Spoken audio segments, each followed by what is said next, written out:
Olá, olá! Bem-vindos! Eu sou a Clarissa Levi e está começando agora o Pauta Pública 88. Como sempre, eu vou fazer esse programa ao lado da minha parceira de microfones, a Andrea Dipp, mas hoje especialmente ela não vai poder participar aqui da abertura. No episódio de hoje, vamos falar de um assunto que não tem data especial para ser abordado. Enquanto no feriado do 7 de setembro o Brasil celebra sua independência, cuja história é cercada de mitos e criações simbólicas, a própria criação do país e de sua suposta identidade nacional é cheia desses mitos, entre eles o da democracia racial. Essa lenda da democracia racial se sustenta na ideia de que a convivência entre diferentes raças sempre foi pacífica no Brasil, e que o racismo é algo raro ali, concentrado em pessoas malvadas e que quase não tem nenhuma influência na estrutura geral da nossa sociedade. Amparado por esse discurso, também tem uma outra lenda, a lenda da meritocracia, de que o sucesso individual no nosso país é resultado do esforço de cada um, desconsiderando as condições desiguais que fazem com que muita gente largue na frente nessa corrida pelo sucesso. Esses conceitos tentam apagar ou minimizar o quanto os fatores raciais determinam profundamente a formação da pirâmide social brasileira e estão ligados em boa parte das questões que ainda não foram solucionadas no nosso país. E qualquer olhar mais dedicado sobre o Brasil mostra que esses conceitos, essas lendas não param de pé. Os dados demográficos, por exemplo, escancaram a desigualdade entre pessoas brancas e negras. A violência, o mercado de trabalho e a representação são pontos críticos nisso. Um país como o nosso se vê em 2023 na necessidade de, por exemplo, fazer uma campanha para que o governo Lula indique uma mulher negra para a vaga do Supremo Tribunal Federal, agora a partir da aposentadoria da ministra Rosa Weber. Isso porque nos seus mais de 130 anos de história, o STF só teve 3 pessoas negras na corte. Lembrando aí do último juiz, Joaquim Barbosa, que foi o primeiro presidente negro do Supremo. Ainda assim, todos foram homens, e o caso de uma mulher negra no Supremo Tribunal seria um fato inédito. Junto com essa discussão aí rolando, no dia 17 de agosto, a gente viu a morte de uma das maiores lideranças quilombolas do país, a Bernadette Pacífico, conhecida como Mãe Bernadette, que foi assassinada dentro da associação do Quilombo Pitanga dos Palmares. É uma história que, por mais que tenha saído nas notícias, não foi muito investigada a fundo. E dentro aí desse apagamento histórico que a gente vem observando, vale lembrar que os quilombos tiveram um papel fundamental para a resistência da população negra escravizada por séculos e que a própria existência dos quilombolas também, em si só, já serve para desmontar esse mito, essa lenda da passividade e da igualdade de oportunidades entre brancos e negros. A introdução é grande, mas é importante, porque nesse episódio o convite é para uma reflexão mais profunda sobre raça e suas dinâmicas no nosso país, que influenciam tanto as esferas públicas como a esfera privada dos relacionamentos particulares. A gente convidou uma pesquisadora que tem um trabalho muito interessante nessa área e que, além disso, tem uma didática ótima para explicar as nuances complexas desse assunto. Quem vem conversar com a gente hoje é a professora e doutora em Psicologia Social Lia Weiner. Formada pela USP, hoje ela é professora da Universidade Federal de Santa Catarina e atua nos temas de racismo, branquitude, relações interraciais e escreveu também outros 2 livros que eu recomendo muito. O primeiro chama Entre o Encardido, o Branco e o Branquíssimo, Branquitude, Hierarquia e Poder na Cidade de São Paulo, publicado pela editora Veneta em 2020. E agora com outro lançamento que eu também recomendo, que é o livro Famílias Interraciais, Tensões entre Cor e Amor, publicado agora em julho pela Fósforo. A gente já vai para o que interessa, mas antes aquele pedido bem importante. Para você ajudar esse episódio e todas as conversas que a gente tem aqui no Pauta Pública chegarem em mais gente, compartilha aí nas suas redes sociais o programa, dá aquelas 5 estrelas no Spotify ou na Apple e deixa um comentário aí que a gente adora ler. E claro, não vai esquecer de seguir também a gente onde quer que você nos escute. Vale lembrar que o nosso podcast também está na Deezer e no YouTube da Agência Pública. Dado o recado, bora para a pauta. Lia, muito obrigada por aceitar o nosso convite, é um prazer te ter aqui. Obrigada a você também pelo convite. Eu vou começar com uma pergunta básica, porém muito importante, né? Qual a importância da compreensão do que é branquitude e de como ela opera ou não para o combate ao racismo no Brasil? Estudar a branquitude, ou pensar, né, as formas da própria branquitude, né, e como ela, como uma ideologia, se construiu ao longo dos séculos, desnaturaliza o lugar do branco como normalidade e também propõe que este grupo ele é racializado, mas essa racialização é vista como neutra. Ela não é um grupo racializado como negativo, mas ele é racializado de forma positiva, ou seja, as ideias de competência, de inteligência, de capacidade, ideia de uma moral, toda uma produção de uma positividade sobre o branco também é produção de racialização, também é racialização. E aí é este o ponto de entender que a branquitude ela não é natural, ela não é neutra, mas ela é uma produção social que coloca o branco no lugar, né, mais alto das hierarquias, né, de classe também e da ideia de raça, sem que isso seja visto como hierarquia racial. É visto como uma conquista individual de cada sujeito branco, que é a forma que a ideia da branquitude se articula com a ideia de mérito, né? Então, os estudos, né, de branquitude vão recolocar a própria categoria raça, inventada pelos brancos, no branco, para compreender, não desta vez, né, a própria categoria raça eugênica, que já era colocada nos brancos, mas como um lugar de superioridade, mas para compreender que essa ideia fictícia, esse engodo de superioridade é uma construção produzida pelo poder branco para privilegiar os próprios brancos. E aí eu acho que poder compreender isso, você também compreende quais são os mecanismos de produção da própria branquitude, mas principalmente de legitimação e perpetuação diária da branquitude, né? Porque dizer que raça foi construída no século XIX e que é um resultado do colonialismo de 500 anos de exploração, ele é uma constatação histórica, né?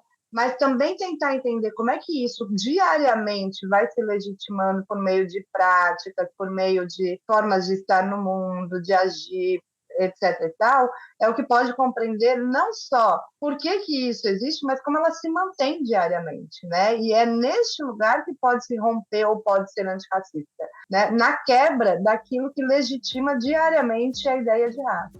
E eu queria pegar esse gancho do que você está falando sobre essa manutenção e legitimação desse sistema, trazer um pouco para esse momento em que a gente vive, que cada vez está mais comum no debate público, a defesa de que o combate ao racismo não deve ser relegado somente às pessoas negras, que deve ser uma responsabilidade das pessoas brancas. E aí eu queria saber um pouco como você vê isso, assim, do ponto de vista prático. Teve uma pergunta, só voltando ao anterior, se a branquitude pode ser antirracista. A branquitude não pode ser antirracista, ela é o resultado do racismo. E aí, pessoas brancas podem ser antirracistas. Eu gosto de diferenciar, porque né, no debate público às vezes aparece branquitude antirracista. Branquitude antirracista é uma impossibilidade a priori. Ela é a construção da ideia de superioridade do branco, porque a branquitude não é a brancura da pele. Pessoas brancas é uma questão apenas assim, de um tipo de fenótipo, que ele é tão arbitrário como o tamanho de coxa, fina ou grossa, a cor da pele, é uma arbitrariedade da diversidade de fenótipos em que os humanos podem aparentar no mundo. A questão central é entender como é que a brancura da pele se tornou branquitude, que é um lugar de poder em que pessoas brancas são beneficiadas pela estrutura do racismo, né? Então, esse processo só é possível compreender com a invenção dessa categoria raça, que ela é o resultado de uma expropriação de uma população sobre outra, né? Agora, compreender isso e tentar entender o que isso, na prática, pode ser o deslocamento do sujeito branco, né, na luta antirracista, é entender que este lugar de privilégio dos brancos beneficia todos os brancos. Não existe nenhum branco que não é beneficiado pela estrutura racista. Pode ser de diferentes formas beneficiados, mas todos são, porque a ideia de humanidade, a ideia de que ele representa, né, o desejo, no caso do Brasil, de nação, por causa da ideologia do embranquecimento, né, isso vai privilegiar qualquer pessoa branca. Isso não é uma questão de escolha, que às vezes as pessoas acham, eu não sou racista. Não é uma questão de escolha. Isso está na estrutura e você nasceu neste mundo, você herda isso. A responsabilidade é não manter essa herança perpetuada, que seria o seguinte, né? E talvez o principal fundamento é entender como que esses benefícios que recaem sobre os brancos são distribuídos apenas entre o grupo de brancos. É nessa distribuição dos recursos simbólicos e materiais mesmo, né, construído por todos dessa sociedade, né, apenas no grupo de brancos, que está a legitimação. Vou dar um exemplo banal para ver se a gente consegue entender. Eu sou professora, tá? E aí, na sala de aula, a gente vê, né, alunos brancos, alunos negros, isso recai sobre eles diferentes modos do que as pessoas brancas acreditam que é um aluno que merece mais investimento, que ele é um bom aluno, etc. e tal. Então, quando você está distribuindo a ideia de que um aluno branco, homem, ele é mais capaz, ele é mais inteligente, etc., você está investindo nele, como educador, como professor, mais possibilidades de aprendizado. Isso acontece diariamente naquilo que é um simples fato de ensinar. Mas veja, outro dia eu estava corrigindo, né, uma prova de concurso e não era na minha universidade, tá? Então, meus colegas que ouvirem isso não fiquem assim. Não era na minha universidade, era em outra universidade e tinha uma prova que tinha sido feita por um homem branco, que tinha muito erro de português, a prova. Todo mundo pensou o seguinte: é concurso, a pessoa tem que escrever rápido, o raciocínio está muito bom, a gente não vai retirar nota porque tem erro de português. Óbvio, óbvio, concordei. 2 dias depois, era a prova de uma mulher negra, que tinha muitos erros de português, com um raciocínio muito bom. E a prova também escrevia sobre raça e tal. Qual que foi a opinião automaticamente daquelas pessoas? Será que essa pessoa vai ter capacidade, ter informação suficiente para ensinar os alunos? Será que ela pode passar nessa prova? Ou seja, a régua que se passa para um não está em nada estabelecida da mesma forma que se passa para o outro. Então, essa simples cena distribui benefício de competência, de inteligência e possibilidade em um outro aluno. Isso eu estou falando daquilo que é privilégio simbólico. Mas você imagine materialmente o que significa uma terra, que é o Brasil, que foi expropriada das comunidades indígenas e que se levantou a construção dessa nação. Não tem prédio, provavelmente onde vocês estão sentados, né? O lustre, não tem prédio nesse Brasil, não tem construção, não tem nada que não foi construído pela população. Mas também não tem cultura, não tem literatura nesse Brasil, não tem economia, não tem engenharia. Não tem um país construído sem pensar na população dele. Então, não é uma contribuição, como aparece no Gilberto Freire, contribuiu com o afeto, com a dança, etc. E tal. É uma construção de nação. Acontece que essas pessoas construíram essa nação e o que elas construíram é expropriado diariamente pela população. O trabalho da população branca gerou riqueza para a população branca. E o trabalho da população negra gerou riqueza também para a população branca. Isso significa que há 19 gerações da população africana, negra africana que está aqui, ela não consegue passar de geração para geração aquilo que cria oportunidades, que é o quê? Herança, que é acúmulo de capital gerado e passado de geração em geração. Se a gente for pensar, como é que essa população que chega em São Paulo, da Itália, pobre, em 3 gerações não está mais pobre? Elas trabalharam, certo? E todo mundo diz que é o trabalho. Certo? Mas a população negra está trabalhando há 19 gerações. Não é o trabalho que enriquece no Brasil. Todo mundo sabe que trabalho não enriquece. Aquele cara que sai do Capão Redondo, pega 2 horas de ônibus, vai a trabalhar o dia inteiro, mas pega mais 2 horas de ônibus, passa por batida policial, tem todo um dia, né, na construção desse país, não enriqueceu. Não é o trabalho que enriquece. Porque na pós-abolição, por causa da ideologia do embranquecimento e do racismo desse país, a brancura da pele se torna uma posse. Ou seja, assim como a pessoa tem um carro, ela tem uma casa, a própria brancura é uma posse. Então, essa posse, ela fez a mobilidade na sociedade de classe. Por isso que em 3 gerações as pessoas pararam de ser pobres. Porque a ideia de que o trabalho tecnológico era para branco, o trabalho braçal era para o negro, o trabalho braçal vale pouco no Brasil, quem estuda a raça e não coaduna com a ideia de trabalho, acaba não entendendo como é que isso acontece. Mas aquilo que era trabalho da população negra é visto como trabalho inferior e que não vale. E isso até hoje. É possível que as pessoas possam trabalhar 12 horas e não conseguir pagar aluguel.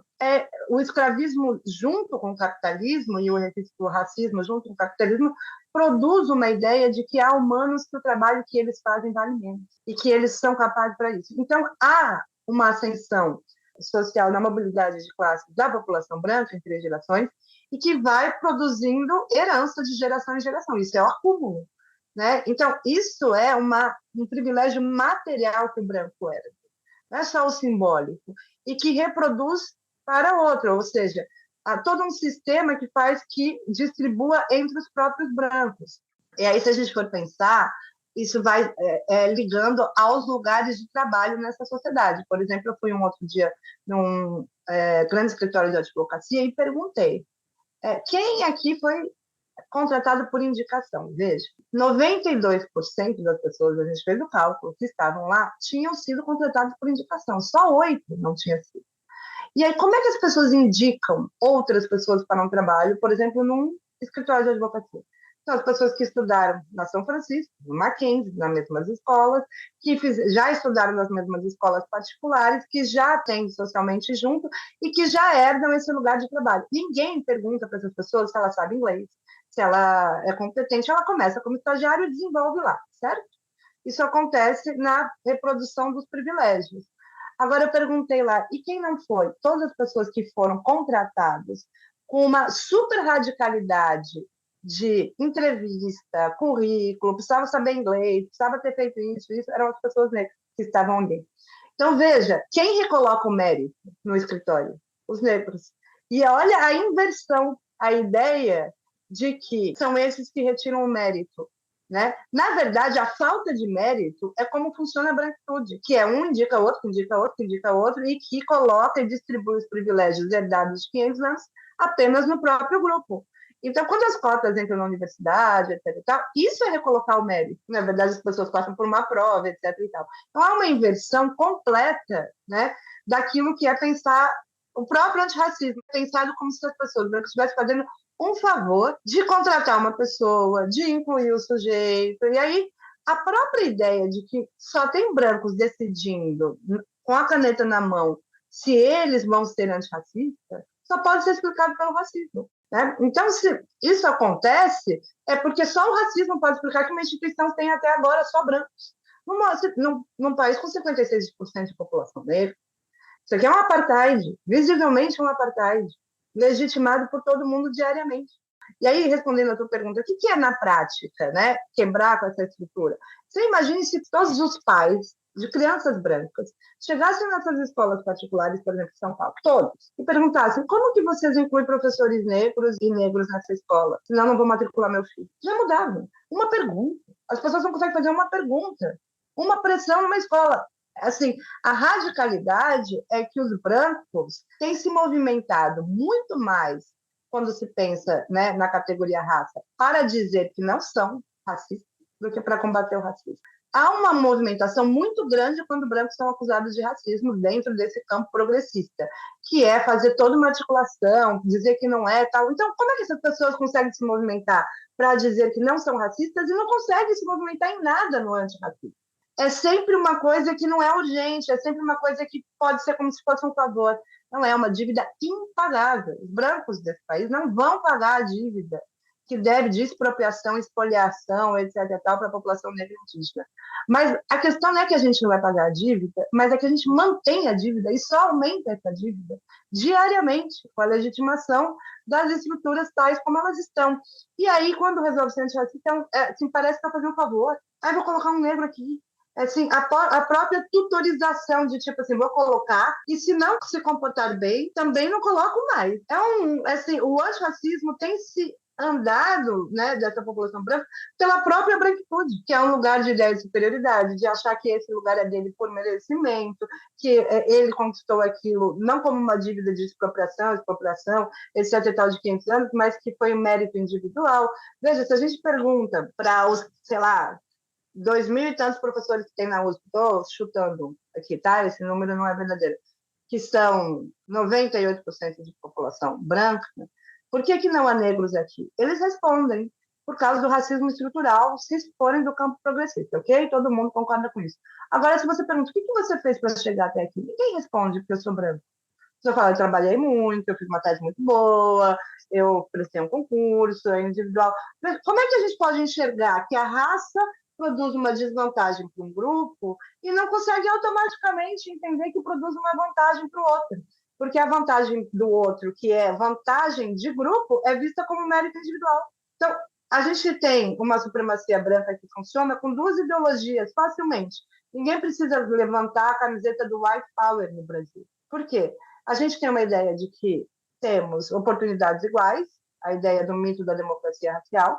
A gente tem a ideologia neoliberal da meritocracia, de que as pessoas chegam onde chegam por esforço individual. Veja, oportunidades iguais, esforço individual, só tem branco na hierarquia ou nos lugares de poder. A que lógica você chega? Que eles são superiores. Ou seja, a supremacia branca está posta com duas ideologias que nem precisa falar de raça: meritocracia e mito da democracia racial. Você sustenta a supremacia branca brasileira dessa forma, lindamente, sem ninguém precisar levantar ou usar uma camiseta do white power. Os números são, assim, absurdos. Esse ano já morreram, acho que mais ou menos 500 crianças negras. Crianças. Não há possibilidade de entender eticamente por que esse país não para quando morre a mãe Bernadette, com 14 tiros na cabeça, junto com os netos. E esse país não para. Há uma chamada do movimento negro, tem ato, estamos chamando vocês, etc. e tal. Ninguém desmarca nada por causa de um ato da mãe Bernadette. Assim, é vida que vale menos mesmo, assim, né? Porque se isso causa uma desumanização no negro, os brancos também estão desumanizados a tal ponto de achar que, né, essas vidas, né, não dizem ao mesmo da vida dela. Ilia, falando sobre o seu livro Famílias Interraciais, né? Como que o amor e as tensões raciais convivem nas famílias interraciais brasileiras? O que você descobriu sobre elas?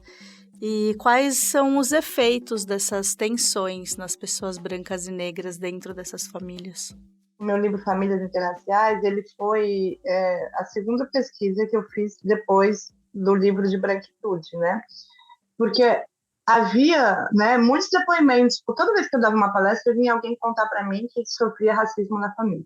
Era uma coisa impressionante. Eu não sei se eu estava com essa escuta, né? Eu sou psicóloga. As pessoas contam a vida delas assim, né? Mas não é porque eu sou psicóloga, deve ser algum jeito meu. E assim, acabava as pessoas contavam assim a história assim da vida delas e um início de ter sofrido assim uma violência brutal dentro da família. E eu tinha uma ilusão, não sei porquê, né? Porque eu sou de família branca, que o primeiro encontro das pessoas com racismo era na escola, que a família era um lugar assim de acolhimento, ou, né, em que a pessoa estava protegida desse mundo. Né? Eu não sei de onde eu tinha essa ilusão, porque era uma ilusão, porque veja, se a gente consegue pensar que classe social produz dinâmica na família, não produz? As pessoas mais pobres decidem mesmo menos na família do que as mais ricas. As pessoas que ganham mais trabalham menos domesticamente. Se gênero produz dinâmica nas famílias, os homens recebem tais tipos de atributos, as mulheres trabalham mais domesticamente, o desejo do filho homem é atendido diferente do desejo da filha mulher. Raça também é uma categoria da estrutura social que vai produzir dinâmicas nas famílias, né? Tipo, óbvio. Mas talvez eu estava nessa ingenuidade da própria ideia de uma família que pudesse ser acolhedora, né? Mas como eu comecei a receber tantos esses depoimentos, eu falei, gente, eu vou pesquisar isso. Aí, eu pesquisei mais de 13 famílias, né? Foi uma pesquisa que durou bastante tempo, durou uns 4 anos, meu pós-doc. Porque é difícil pesquisar família, porque você tem que juntar todo mundo e tal. E também é difícil pesquisar e perguntar, né, para as pessoas sobre raça na família. Porque o que aparece? A raça, veja, o que eu estava falando até antes, é que a raça aparece como um divisor entre nós e eles, certo? Brancos e negros, né? Ele aparece como um divisor no campo da ideia de acesso a recursos, a saúde, a educação, nas desigualdades. Então, ela é uma categoria que produz desigualdades e divide uma sociedade, né? Ela é uma categoria da inequidade. E a família é vista como um lugar da união, daquilo que é unificado. Então, falar de raça dentro de uma família é como se você estivesse rompendo a própria ideia de família, que ela é uma ideia de união. Então é um tabu, é muito difícil falar de raça na família, porque o que é a família? A ideia é que somos todos os mesmos, somos todos juntos, né? Essa é a ideia que está na família. Bom, e aí eu fui entendendo que no Brasil, 33% das relações são interraciais. Não sei se vocês sabem desse dado, né? Dos casamentos são interraciais. Os casamentos interraciais dificilmente acontece aonde tem o branquíssimo, né? Que é na classe A, na classe B. Isso não. Aí não tem casamento interracial. É classe média baixa, classe média, né? Média e classe D, classe baixa mesmo. É onde acontecem os casamentos interraciais. Eu fui fazer a pesquisa. E aí, o que eu entendi? Que no Brasil a pessoa pode amar uma pessoa negra, querer bem a essa pessoa, achar ela bonita, ter tesão, no caso de homens e mulheres, ainda assim ser racista, que é achar nessa posição que há uma hierarquia. Muitos, assim, tem uma entrevistada que é uma mulher branca que achava que estava fazendo um favor de ficar com um homem negro. Então, ela já estava ficando com um homem negro na cabeça dela, então ele teria que fazer meio que tudo. Olha como a dinâmica é racial. Mas mesmo uma mãe, outra coisa que acontecia era a negação do negro nas famílias interraciais. Como assim? Por exemplo, tinha um filho que nascia negro e a mãe falava, ele não é negro. Desde sempre. Ela dizia, ele é árabe, ele é árabe. A cor dele, como era escura, ela falava, olha, é o árabe da família. Mas o pai do menino era uma pessoa negra, da Bahia. O que a pessoa fazia? Ela retirava a pessoa em que ela amava do grupo negros e continuava com todos os estereótipos negativos sobre o negro. Então, meu marido é um negro de alma branca, eu ouvi na entrevista. Eu ouvi, ele é um negro diferente na entrevista. Porque, ao estar em relação muito próxima com a pessoa, obviamente os estereótipos não se sustentam, né? Ela se relacionava com aquela pessoa é super inteligente, ou seja, hiper carinhosa, fora dos estereótipos daquilo que aparece na ideia, né, dos significados compartilhados racistas na cultura. Automaticamente, ao invés da pessoa mudar a ideia dela sobre a categoria negra, pensando, gente é gente, cada um é de um jeito, não existe, né, nada que é imanente ao negro, o que existe de fato é um racismo, a pessoa retira o amor, o filho, o marido do grupo e continua com todos os estereótipos sobre o negro. É quase, né, um passo mágico que é no Brasil, e muitas vezes essas relações afetivas que o Brasil tem foram vistas como algo que dizia que o país não era racista. Por exemplo, racista é os Estados Unidos, racista é a África do Sul, aqui a gente se mistura, então a gente não é racista. Estar junto, estar perto, conviver, não quer dizer que a pessoa não conviva com uma possibilidade de hierarquia, de uma posição de superioridade. É óbvio, se todas as mulheres ouvirem dos homens, eu não sou machista porque eu sou casado com uma mulher, ia ser uma palhaçada, todo mundo ia rir. A pessoa convive, ama a mulher, tem tesão pela mulher, mas acha que ela tem que trabalhar mais, que o trabalho dela não é tão importante como o dele, e etc. E toda a hierarquia do patriarcado ali. Isso também acontece nas relações interraciais. Então, o afeto não impede o racismo. E as consequências disso, né, para as crianças, muitas vezes de famílias interraciais, foram bastante danosas, assim, tipo, realmente danosas daquelas que eu entrevistei. Por exemplo, uma avó que falava para a neta, né, colocar o pregador no nariz, diminuir a cartilagem, que ela ia ensinar ela a ficar bonita com o cabelo liso. Essa menina, hoje uma mulher negra de pele escura, né, eu vendo como entrevistadora, ela não consegue falar que ela é negra, porque a avó falou o seguinte, quando ela nasceu clarinha, e aí todo mundo se apaixonou. Veja que a condição dada no mito familiar para a paixão foi ter sido nascer clarinha, e aí todo mundo se apaixonou. Veja que a neta não consegue falar que é negra porque ela faz um cálculo psíquico. O meu amor depende de eu não ser negra. E aí, às vezes a gente olha dentro da estrutura social e fala, mas a pessoa é negra e não se classifica como negra. A gente não sabe quais são as identificações familiares. É difícil se identificar como negro se você teve uma mãe que te chamou de branca a vida toda. E ainda te chamou de branca e falou, olha, negro é o outro. Por isso que tem até uma fala de uma mãe que assim, ele nunca foi negro, ele começou com isso quando foi para a universidade. Porque só quando a pessoa sai desse âmbito familiar e começa a encontrar um coletivo negro, tal, que começou a poder ter a possibilidade de se autonomear como negro, né? Porque na família isso era impossibilitado, interditado. Então, muitas das famílias que eu entrevistei era interditado ser negro, mesmo que, né, o fenótipo do sujeito anunciasse que essa pessoa era negra, era também interditado a possibilidade de construir uma negritude positivada, né? Em alguns momentos, e talvez a maior radicalidade, que é difícil para pensar nas famílias interraciais, e seja bastante radical, é que não adianta você colocar boneca negra, história de criança negra, etc. e tal, nas famílias interraciais, e a família negra, gente, né, tem a família, ser vista numa posição hierárquica, é aquela que nunca é convidada para os jantares, junto com a família branca, a posição subjetiva em que um ocupa como responsável pela educação, etc. e tal, o branco aparece num lugar de superioridade, você reproduz tudo, né? Tem famílias brancas que casam ou estão, né, com pessoas negras e retiram esse negro daquilo que é o ambiente, né, que poderia possibilitar a negritude. Quase, né, tem uma entrevistada, não, eu fiz um favor, ele veio morar aqui na Zona Leste, na Zona Oeste, etc. e tal, mudou, ascendeu. Veja o nível, né, de racismo colocado aí. Tipo, os meus filhos não vão conviver com a família dele no Capão. Se eles quiserem, eles que venham até aqui. Vejam, não havia um jantar em que essa família saía ali da Pompeia e ia até o Capão Redondo. Mas só o pessoal do Capão Redondo que saía e ia até a Pompeia. Há uma hierarquia colocada de que este é melhor, de que este está colocado como um nível, né, de superioridade que os outros que deveriam ver, porque ali é vergonhoso. Então, você pode botar boneca, pode falar tudo. Se você faz essa configuração na junção das famílias, isso fica muito colocado, né, que há uma sobreposição de que há uma ideia de superioridade. E é muito interessante essa dimensão familiar que você traz, e a gente ficou aqui pensando, quando estava preparando o programa, no quanto a família tem sido uma categoria mobilizada, assim, inclusive politicamente, né, inclusive no debate público, muito pelos conservadores, mas isso nos traz a reflexão sobre como pensar, assim, esses conflitos que existem em várias das famílias brasileiras e como lidar com isso fora da esfera privada, talvez numa esfera de políticas públicas.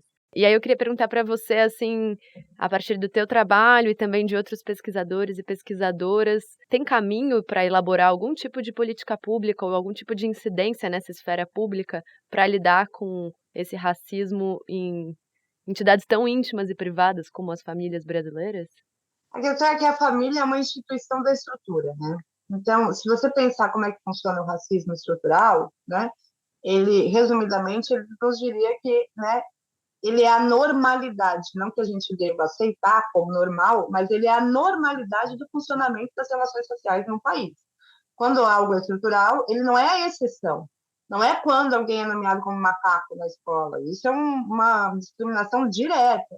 Mas a estrutura, né, que faz com que haja um concurso público no TJ e todos os candidatos sejam brancos, e todos que passam sejam brancos, sem ter que escrever only white people, isso significa que a gente colocou uma estrutura que beneficia, né? Se tudo é consciência ou normalidade, o resultado vai ser racismo, nessa sociedade que tem racismo estrutural.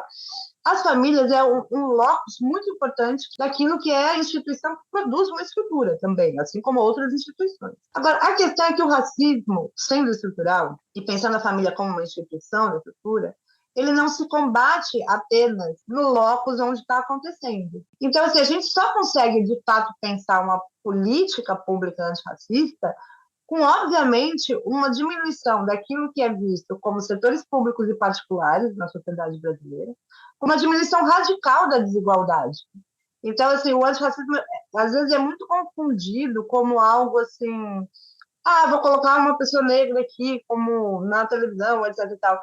Não há possibilidade de um antirracismo com, por exemplo, um neoliberalismo à extrema, uma super, né, estrutura do capital. Às vezes eu pergunto, isso é raça ou essa classe? Isso é uma falsa pergunta no Brasil.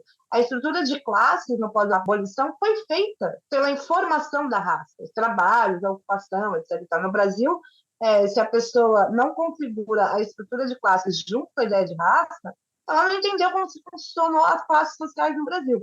Então, uma política pública, ela obviamente é daquelas que diminui as desigualdades, o custo de acesso à saúde, educação, etc. E tal.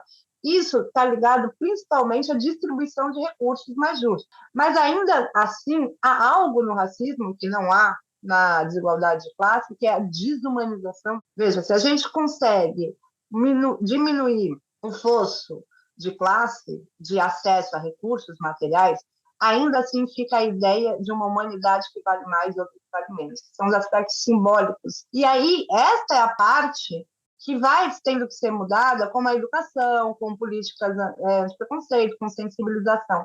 Mas não adianta a gente fazer tudo isso, que é a parte educacional do combate ao racismo, com uma materialidade tão desigual. Eu sempre dou esse exemplo porque eu acho radical para poder ensinar como é que meu filho aprendeu o racismo com 4, 5 anos, né? Não é porque ele ouviu um significante preto ladrão, ele nunca ouviu um significante negativo, mas ele vai na escola dele, a professora era branca, a diretora era branca, os lugares de saber era branco e a faxineira era negra, a segurança que estava na portaria era uma mulher negra e as merendeiras eram negras. As pessoas brancas foram apresentadas dele. Essa é a diretora, essa faz isso, essa faz aquilo. Se você precisar de cuidado, carinho, decisão, você procura essas pessoas, todas brancas. E as outras negras não foram apresentadas. No outro dia que ele viu uma pessoa terceirizada, porque essas são as terceirizadas, estavam todas de uniforme na escola do meu filho. Outro dia ele viu uma pessoa de uniforme, com aquele uniforme da terceirizada, branca, e virou para mim e falou: mamãe, aquela pessoa não tinha que ser marrom? Você não tinha... Porque, assim, é a estrutura social desigual que produz a raça. A raça, ela é filha do racismo, ela não é a mãe do racismo. É a desigualdade, a expansão colonial, a expropriação, etc. e tal, que produziu a categoria raça só no 19. Até então, a gente já tinha uma ideia de superioridade e tal, quando os europeus chegam aqui e falam: são esses humanos como nós? Essas pessoas têm alma?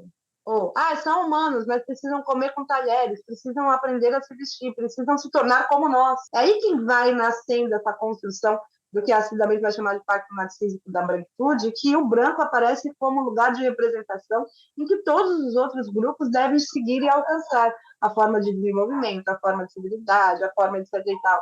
Então, veja se isso não é o próprio racismo, né, sendo construído. Então, se a gente continua com a desigualdade, né, essa grande desigualdade material, você continua produzindo a ideia de raça. Não adianta a gente parar de falar de raça. É a desigualdade que produz a ideia de raça. É uma invenção. Lia, muito, muito bom te ouvir. Foi uma aula aqui pra gente. Obrigada.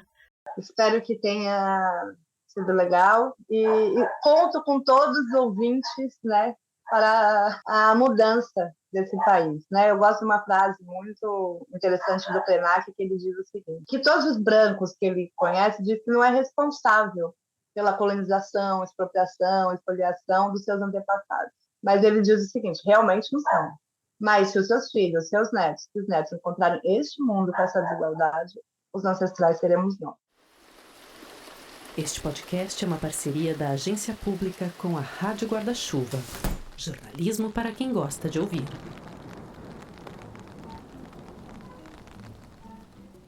E chegou a hora de recomendar um programa da Rádio Guarda-Chuva para você emendar na sua playlist aí depois do Pauta. Você já ouviu falar do podcast Economia do Futuro? Direto de Berlim, a jornalista Melina Costa comanda conversas que abordam a necessidade da gente mudar a forma com que produzimos e consumimos quase tudo. Isso se a gente quiser evitar um desastre climático. Se você quiser saber mais sobre esse assunto e sobre iniciativas que estão tentando produzir mudanças, além de aprender um pouco sobre energias renováveis, mercado de carbono e o papel do Brasil nisso tudo, o Economia do Futuro já tem vários episódios disponíveis prontos para você conhecer e refletir. Vai lá no feed do Economia do Futuro e bota para rolar depois do Pauta.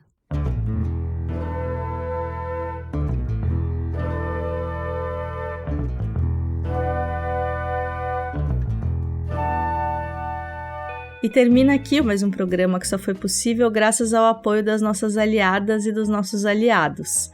Você quer fazer parte desse grupo? A partir de R$20 por mês você já consegue nos ajudar a viabilizar toda essa estrutura, que inclui reportagens, equipamentos, podcasts e, é claro, as pessoas que fazem tudo isso acontecer. Acessando aliados.apublica.org você também pode encontrar outras opções de apoio. O link está na descrição do episódio. E por falar em pessoas, a Clary vai contar agora quem é que faz o Pauta Pública acontecer.